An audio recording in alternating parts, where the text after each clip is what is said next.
Gusto mo bang makatipid sa income tax ng legal?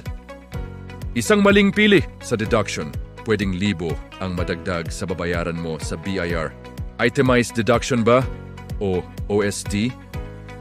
Sa loob ng ilang minuto, ipapakita ko sa iyo kung alin ang mas makakatipid. Depende sa sitwasyon ng negosyo mo.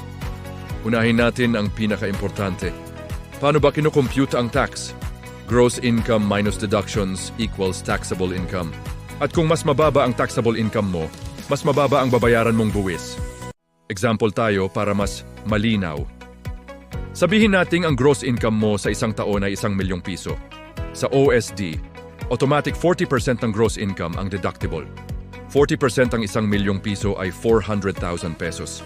Kaya, 1,000,000 piso minus 400,000 pesos ay 600,000 pesos na taxable income. In simple, walang resibo, walang komplikadong computation. Ngayon, tingnan naman natin ang itemized deduction. Sabihin natin ang actual documented expenses mo ay 550,000 pesos. 1,000,000 piso minus 550,000 ay 450,000 pesos na taxable income.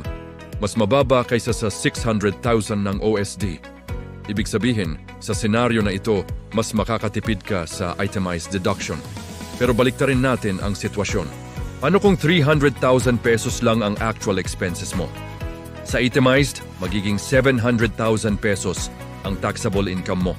Pero sa OSD, 600,000 lang. Dito ngayon lamang ang OSD. Kaya malinaw, walang automatic na mas better. Mahalaga ring malaman ang 3,000,000 threshold.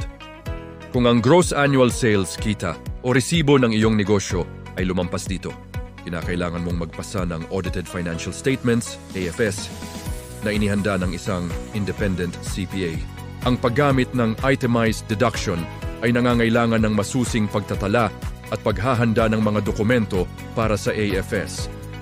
Samantala, kahit gumamit ka ng OSD, kung lumampas ka sa 3,000,000 threshold, kailangan mo pa ring magpasa ng AFS.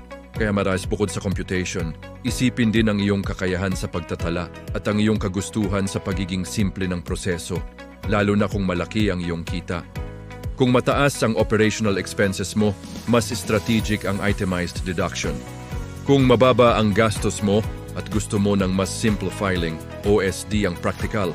Tandaan, once nakapili ka ng method para sa taxable year, hindi mo na ito basta pwedeng palitan, kaya bago ka mag-file, mag-compute ka muna pareho. Dahil sa negosyo, hindi lang dapat marunong kumita, dapat marunong ding magbawas ng tama.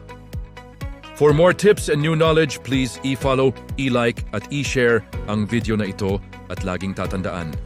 Lamang ang may alam